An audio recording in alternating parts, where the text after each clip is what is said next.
Hello everyone, this is Krista Soria. Today we're going to be discussing how to conduct research for your feasibility project and also how to document your sources using APA formatting style. Let's begin. So why are we conducting research? Well, for the feasibility project, you're required to have two types of research. One form is secondary resources. You're required to obtain a minimum of 6 secondary resources, and I'll describe those in a little bit more detail in just a bit.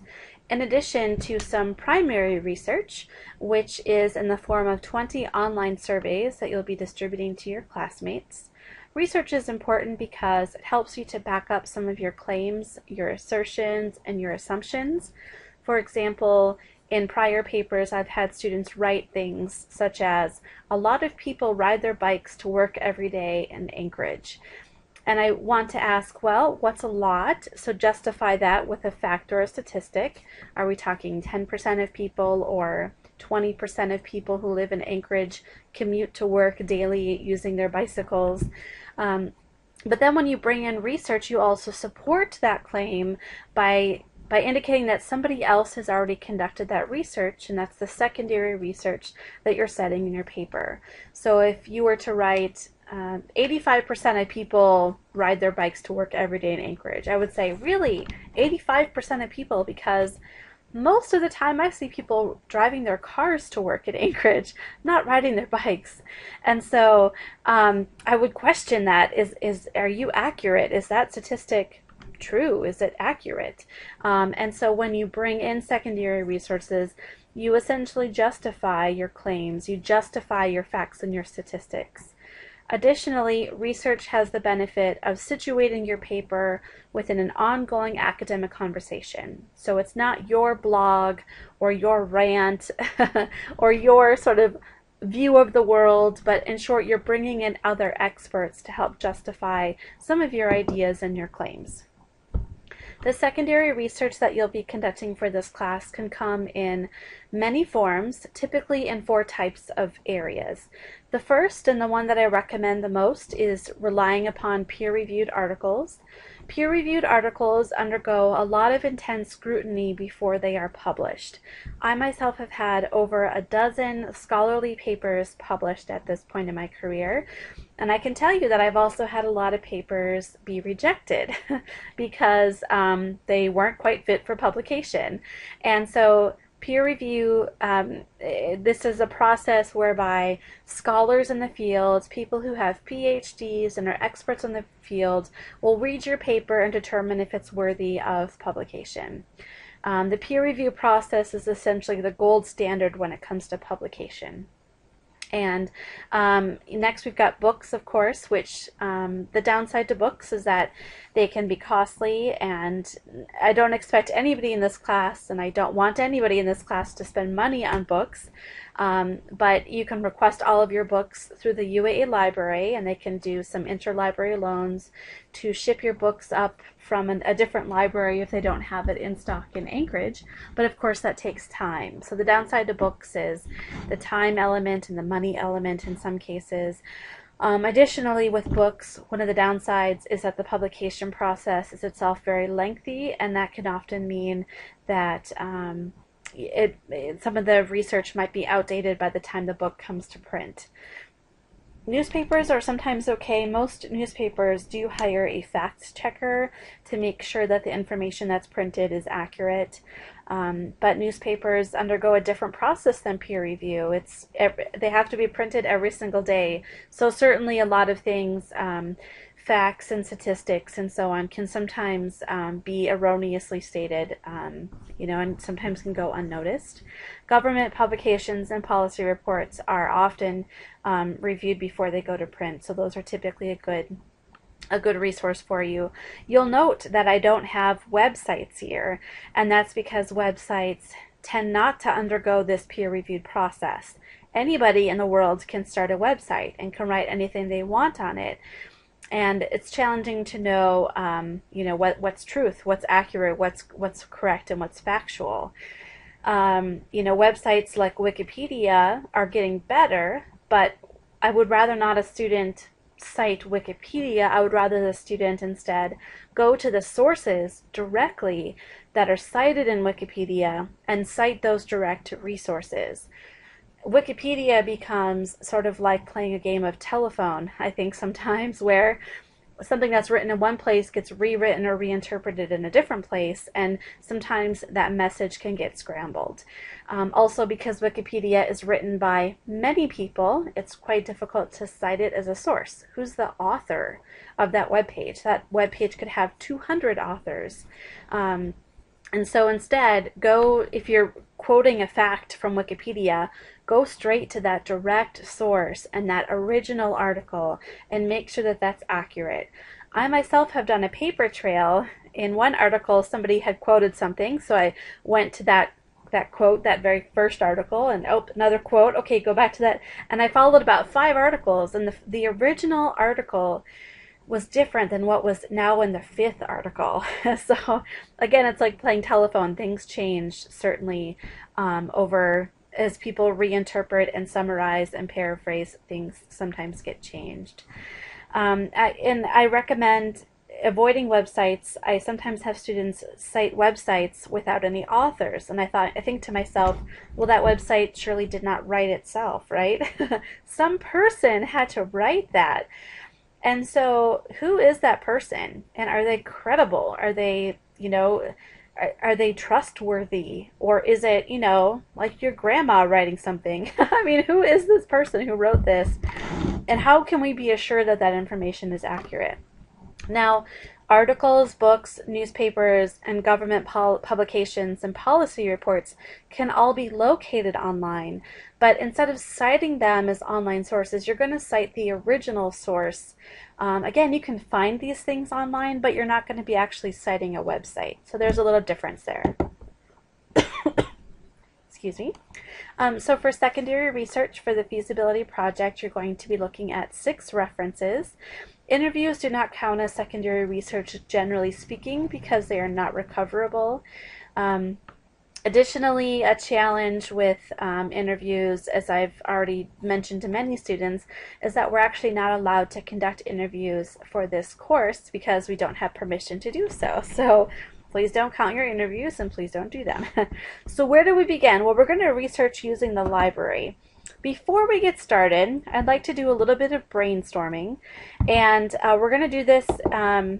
You're going to follow along, I guess. You can't really participate, but my feasibility study is going to be, is it feasible to open a dog daycare in Anchorage? Anchorage already has a dog daycare or 2, but I'm going to look at the feasibility of opening a new one.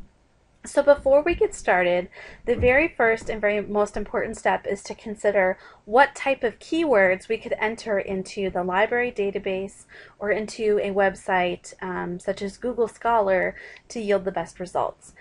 And I'm just going to brainstorm out loud, but something like doggy daycare might be great, or maybe dog boarding, or dog, as I've mentioned, daycare, or let's see, animal boarding. And you can see I'm already generating quite a list.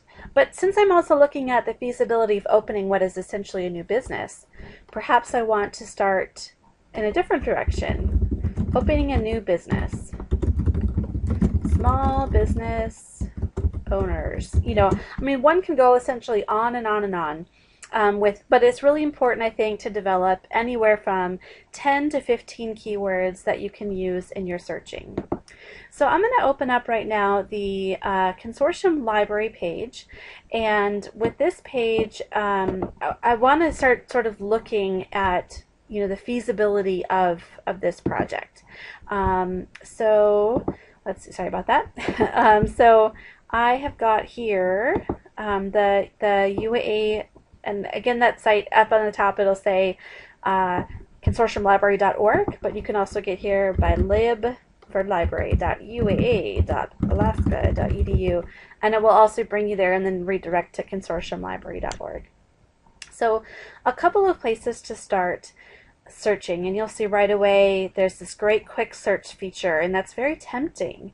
But I also want to show you some of these other options here under subjects, databases, and journals as well. So I'm just going to type in doggy daycare business. just for the heck of it. And I'll search the library resources, see what we get. Well, I've already got one here for doggy daycare business, and it looks like, though, as I clicked on it, I'm seeing that it's a book review, and I don't really want a book review. And book reviews are essentially people talking, and I've actually published 2 book reviews, and I'll have a 3rd one coming out soon. Just people talking about books that have been published recently and sharing why they might be useful for practitioners to read it. So we don't really want book reviews because, you know, essentially what we're trying to do is we're trying to find an article that might shed a little bit of information about doggy daycare.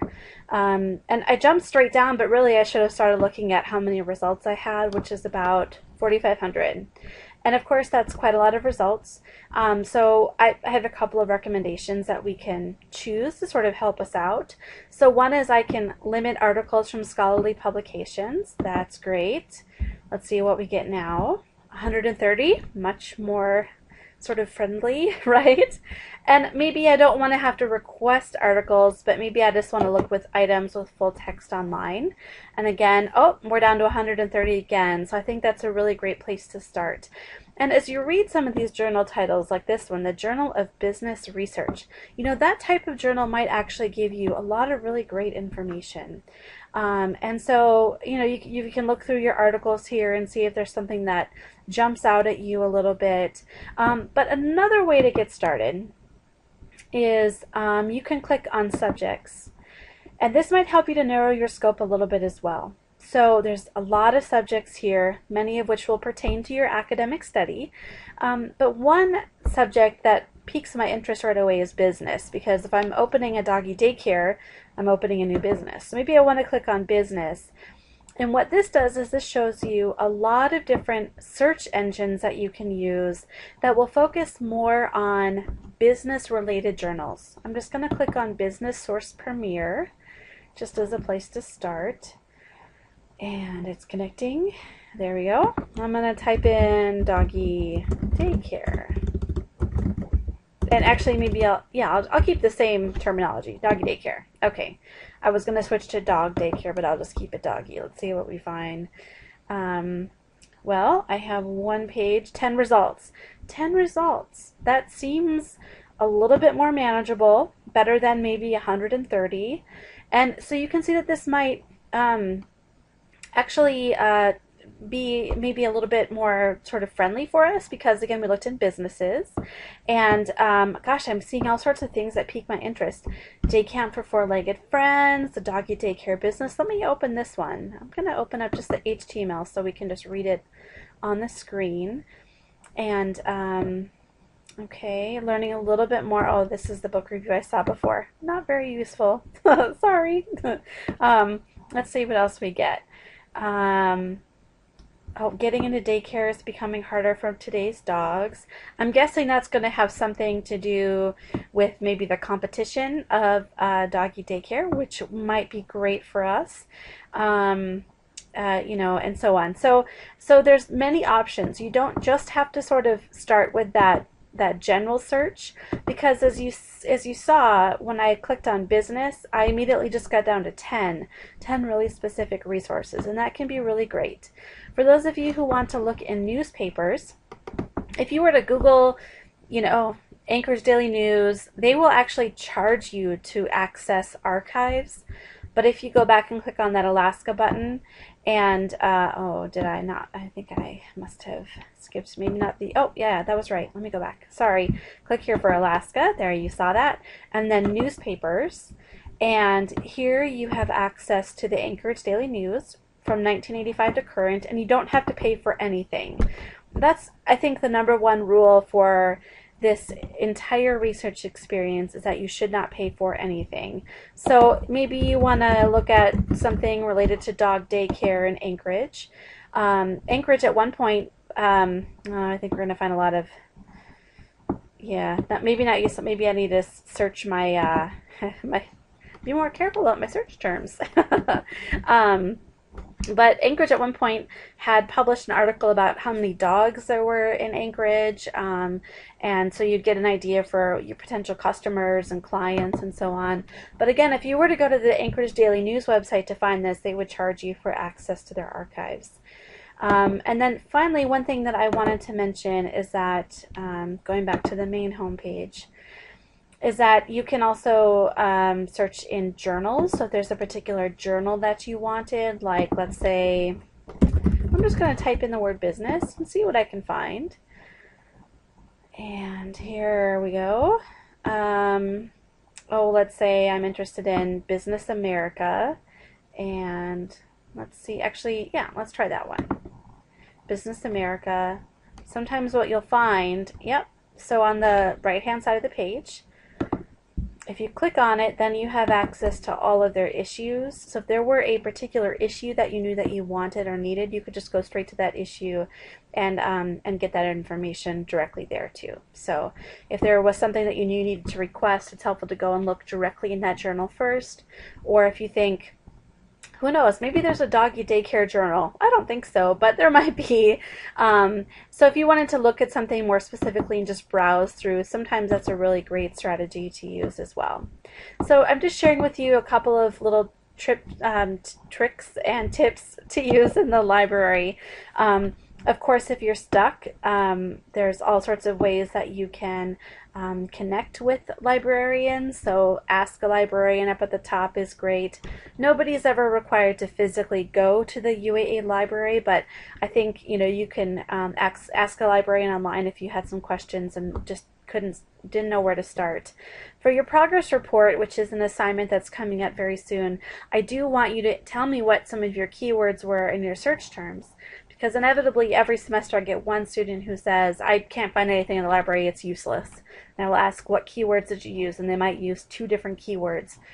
And I'll just type in a phrase or something and I'll immediately come up with 30 articles. So, really demonstrate to me what you've done and how you've done your searching so that I can verify and essentially help you to research your topic as well a little bit better. Okay, so going back to the presentation, for the, this should read progress report memo, sorry about that, forgot to change it.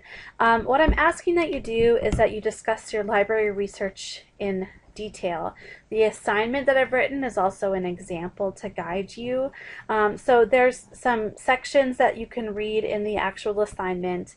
And one thing I want to mention too is that I know, and I do this myself, and I used to tell students, don't use Google, but then I started realizing that as a graduate student myself, I used Google quite often.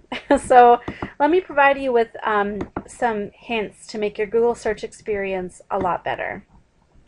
I hope you just followed what I did. I didn't really talk about it, but under Google, click on More. For some of you, you might have the Scholar tab already up above, but even more.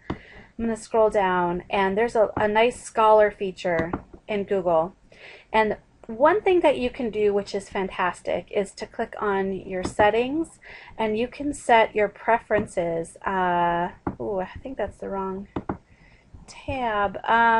One of these, I actually have this as a video posted in Blackboard, so you can read that. But there's a, oh, it's up here. Yes, options under here. I believe it's under options. Clicking on it, nothing is happening. This is not going well. Well, I already have an account open, that could be why. Under settings, there's an option for you to, oh, I know what my problem is. I'm already connected to the library. Okay, let's try another one.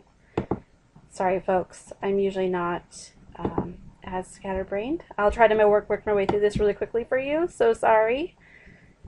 Okay, Scholar. Settings. I hope I can do this. And no. Oh, library links. There we go. This is what I wanted. I'm sorry. It looks a little different. Oh, I so apologize for that.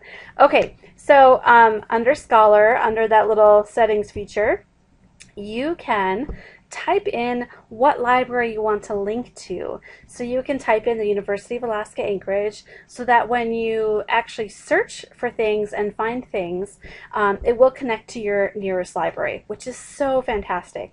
So I encourage you to do that. So University of Alaska Anchorage, for example, find library, you will find it, you can save it, and that's great. So that's a great way to use Google Scholar. But if I wanted to type in doggy daycare here, you can do that, and you will find some sources, which can be really quite useful. I'm going to try to do this back where I already have my Google Scholar open. Back to daycare. Great. And I actually have this connected to the University of Minnesota Twin Cities right now. That's why I couldn't change it before, because I'm already connected. Here I'm connected to the University of Minnesota Twin Cities because it's where I'm currently pursuing my PhD. So because Anchorage does not have a PhD program, so you know, and if I click on Find It, then it connects me to my library resource. And if you do that for UAA, you will also click on Find It, and it will connect as well to the University of Alaska Anchorage databases. So you can use Google Scholar for your progress report because Google Scholar is great and it does connect to your library. So that can be a really great resource for you to consider too. Okay, so moving on, I think that covered the progress report a little bit. And again, my apologies for the really bad Google Scholar experience you just had, but hopefully for you it will be a little bit easier. But again, just in your methodology, just be detailed. If you're going to use Google Scholar, fine, because that connects to your library. If you use the library, even better, keeping in mind that if you go straight to the library, you can bypass some extra linking and other things that sometimes can be problematic with Google Scholar. But with your methodology, again, I think the point there is to be detailed. I should be able to replicate what you did and get the exact same results. So a quick overview of APA formatting, and of course this is in your APA manual, but some people do learn a little bit by listening as well as by reading, so I'm going to share this for those of you who might learn from this sort of audio interaction. So in the references page, there's a couple of little tricks that you should be aware of. So one is that we only use last names, and so last names like James, comma, and then we use the first initial, so SK, or Jones, comma, AB. That's how we cite the author's names in the references page. The references page is the very last page of your paper. Within books, keep in mind that book titles are italicized and they're written like a sentence. So this is my book title. Isn't it great? You're going to capitalize the proper nouns in your titles, and then you're going to capitalize anything after a colon. So the I here is capitalized, as you can see, but it's written like a sentence and it's italicized. And then I've got here as well, and this has been an update from when I wrote this a while ago, but it would be New York, comma, NY, colon, and then the name of the publisher. It should look just like this. So you've got the last name, the first two initials, you've got the year in parentheses, you've got the title, New York, comma, NY, colon, and then the name of the publisher. And for articles, the title of the article is written like a sentence. So this is my article title. Isn't it great? Just like before, but no italics. The name of the journal is in italics, okay? So I'm going to skip straight down and show you at the bottom. Again, last name, comma, initial, initial, year. And you can see again that the title is not italicized, but the journal name is italicized. And look at the page numbers. There's no P, there's no PP, there's just the page number, 45 to 58, and that's correct. Newspapers, again, like a sentence. I'm going to skip straight down. So just like a sentence. What's different you'll see is that for newspapers, you have got a different type of date here in the beginning, and that's because newspapers are published when? Pretty much every day. So again, 2005, and then the date of publication. The page numbers are different for newspapers because they often don't follow pagination one after the other.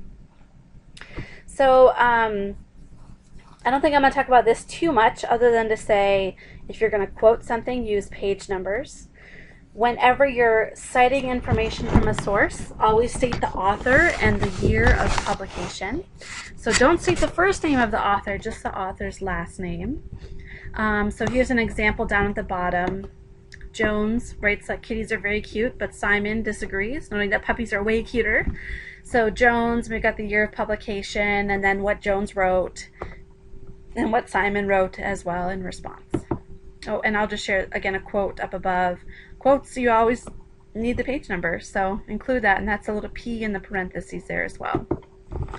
An important rule to remember about APA is that APA is a two-part system. If something appears in your references, it needs to appear in your text. If something appears in your text, it needs to appear in your references. So if I'm reading along and I see Jones, I should see Jones in your references. If I get to your references page and I see Jones, I should be able to look back up and see Jones up above as well. And that essentially concludes our presentation related to using conducting research and using APA. If you have any questions, of course, please always let me know. I know this was really a cursory examination of these two topics, but I'm happy to help you with your research and with your APA documentation as well. Thanks so much.